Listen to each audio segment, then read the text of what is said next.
نحمدہ ونصلی ونسلم علی رسولہ الکریم۔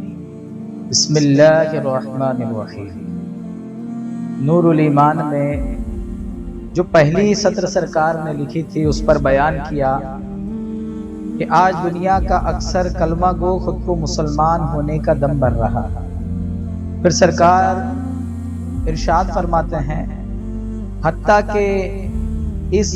زعم باطلہ کے ثبوت کی خاطر خون گیری پہ آمادہ ہو چکا ہے، یعنی کہ صرف بوتل پر لیول ہے اور اندر مال کچھ بھی نہیں ہے، صرف باہر نام لگا ہوا ہے، لیول ہے، اندر ویسی جو کلمہ طیبہ کے اثرات اور جو اس کی خصوصیات ہے جو ایک کلمہ پڑھنے کے بعد اندر آنی چاہیے، وہ خصوصیات تو ہے نہیں۔ صرف اس لیول کو بچانے کے لیے، صرف ایک نام کے لیے جو ہے ناموں کو پکڑ کے رکھے ہیں اور فرقہ فرقہ ہوتے جا رہے ہیں، ٹکڑے ٹکڑے ہوتے جا رہے ہیں، جبکہ کلمہ طیبہ کا تقاضا یہ ہے کہ وَاعْتَصِمُوا بِحَبْلِ اللَّهِ، کہ اللہ کی رسی کو مضبوطی سے تھام لینا ہے، وَلَا تَفَرَّقُوا، اور فرقہ فرقہ نہیں ہونا ہے۔ اور اس کے الٹ کلمہ طیبہ کا نام لے کر کے فرقہ فرقہ اور ٹکڑے ٹکڑے میں بڑھ جا رہے ہیں، صرف بڑھ رہے نہیں ہیں بلکہ ایک دوسرے کے قتل و غارت گری پر آمادہ ہو چکے ہیں، ایک دوسرے کے خون کے پیاسے ہوتے جا رہے ہیں، اور کلمہ طیبہ کا ثبوت یہ دینا چاہتے ہیں کہ ہم سچے کلمہ پڑھنے والے ہیں، ہم صحیح کلمہ پڑھنے والے ہیں، ہم کلمے کے صحیح دعوے دار ہیں، اور صرف اس جھوٹے خیال کو ثابت کرنے کے لیے ایک دوسرے کو قتل کرنے کے لیے، مارنے کے لیے، مارنے کے لیے تیار ہیں، جبکہ یہ کلمہ طیبہ جس میں رب العالمین اور رحمت للعالمین کی تصدیق ہے کہ جس کلمے کو پڑھنے کے بعد سراپا انسان کے اندر رب العالمین کے صفات کے اثرات آئیں گے، خود رحمت للعالمین کی زندگی کی رحمتیں آئیں گی، اور جو سراپا کلمہ طیبہ کا مجسمہ ہوگا تو اس سے رحمت کی ایسی خوشبو نکلے گی، محبت کی ایسی خوشبو نکلے گی کہ اس کی محبت کے دائرے میں اس کی خوشبو سونگھتے ہوئے ہر کوئی اس خوشبو کے جو متلاشی ہے، جو محبت کا متلاشی ہے، جو رحمت کا تلاش کرنے والا ہے، وہ قریب ہوگا اور اس خوشبو سے خود کو معمور کرے گا، معطر کرے گا۔ لیکن بجائے اس کے کہ خوشبو ہونا، کہ اس بوتل کے اندر کوئی خوشبو تو موجود ہی نہیں ہے، صرف نام لکھا ہے کہ یہ جنت الفردوس ہے، یہ مجموعہ ہے، یہ مشک ہے، یہ عنبر ہے، صرف نام لکھا ہوا اور کوئی خوشبو نہیں ہے، اور صرف ثابت کرنے پہ تلے ہیں کہ ہم یہ خوشبو ہیں، ہم جو ہے مشک ہے، عنبر ہے، زعفران ہے، اور صرف اس دعوے کو ہی ثابت کرنا چاہتے ہیں۔ یاد رکھیے جو سورج طلوع ہو چکا ہے، اس سورج جو طلوع ہے، جو نظر آ رہا ہے، اس سورج کو طلوع ہے ایسا ثابت کرنے کی کوئی ضرورت نہیں ہے، اس کا طلوع ہونا ہی ہے ثابت ہو جاتا ہے کہ طلوع ہے۔ حق جو ہے یہ سر چڑھ کے بولتا ہے، لیکن آپ کو ثابت کرنا پڑ رہا ہے، اور اس کو ثابت کرنے کے لیے آپ کو جو ہے قتل و غارت گری کرنا پڑی ہے، نعوذ باللہ۔ اس کا مطلب یہ ہے کہ ہمارے اندر کلمہ نے اثر نہیں کیا،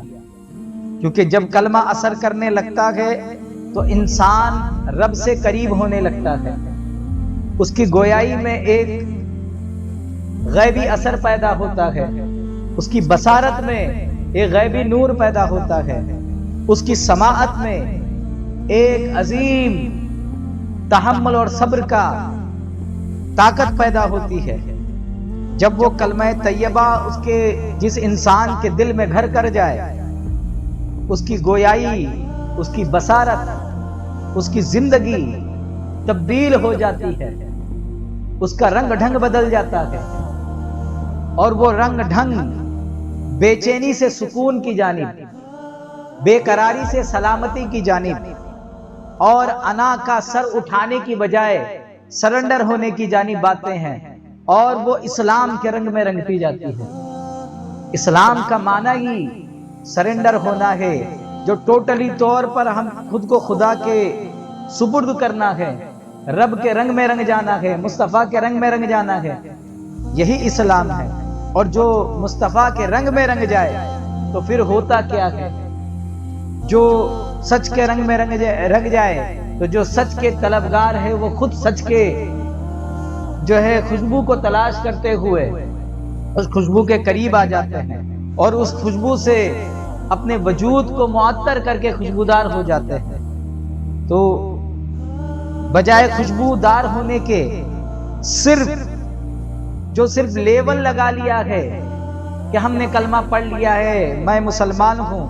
اس زعم باطلہ کو ثابت کرنے کے لیے قتل و غارت گیری پہ جو آمادہ ہو چکے ہیں، یہ آمادہ ہو جانا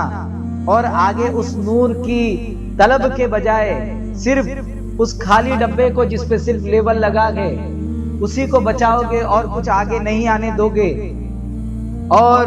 کچھ مال آنے بھی نہیں دو گے، اور کچھ اس میں کی جو ہے خالی پن کو دور نہیں ہونے دو گے، تو آپ کامیاب کیسے ہوں گے؟ بلکہ اس خالی ڈبے کے اندر جس میں صرف لیبل ہے، آپ کو کوشش کر کے اس کے اندر نور لانا ہے۔ صرف زعم باطلہ اور جھوٹے خیال کو پورا کرنے کی خاطر جو یہ دعوے سے نکلے ہیں کہ ہم کلمہ گو ہے اور ان کو لڑنا پڑ رہا ہے، تو جان لیجئے جن کو کلمے کو ثابت کرنے کے لیے لڑنا پڑ رہا ہے، تو یاد رکھیے کہ کلمہ طیبہ لا الہ الا اللہ محمد رسول اللہ صلی اللہ علیہ وسلم کے انوار ابھی تک اس میں آئے ہی نہیں، کیونکہ جب اس کے انوار آئیں گے تو خود بخود لوگ اس کے نور میں منور ہوتے جائیں گے، اور پھر جب اس کلمہ طیبہ کے لیے اگر تلوار اٹھائی بھی جائے گی تو اس تلوار کی زد میں کوئی نہیں آئے گا۔ اس لیے محمد رسول اللہ صلی اللہ علیہ وسلم جب آپ کے ہاتھ میں تلوار رہی تو اس تلوار کی زد میں کون آیا؟ بلکہ وہ تلوار کو دیکھ کر ہی، بلکہ اس کے خوشبو کے حضور کی خوشبو کے نظر کو پاتے ہی لوگ اسلام میں داخل ہوتے گئے، اور آپ کی رحمت سے، محبت سے اور اخلاق سے ہی لوگوں نے اپنے سینوں کو کلمہ طیبہ کے نور سے منور کر لیا۔ تو کلمہ طیبہ کا اثر وہ اثر ہے کہ جو فتنہ و فساد کو ختم کر دے، اور صرف نام کے لیے اگر ہم نے کلمہ، صرف نام کا کلمہ پایا ہے، کلمے کے اثرات، انوار و تجلیات ہمارے اندر نہیں آئے ہیں، تو ہمیں ایسے نقلی کلمہ کو ثابت کرنے کے لیے اور اس کو ثابت کرنے کے لیے قتل و غارت گیری اور خون کا جو ہے بازار گرم کر کے فتنے کا بازار اور فتنہ انگیزی کا جو ہے ماحول بنانا پڑتا ہے۔ اللہ رب العزت ہمیں اپنے جھوٹے خیال سے، زعم باطلہ سے نکل کر کے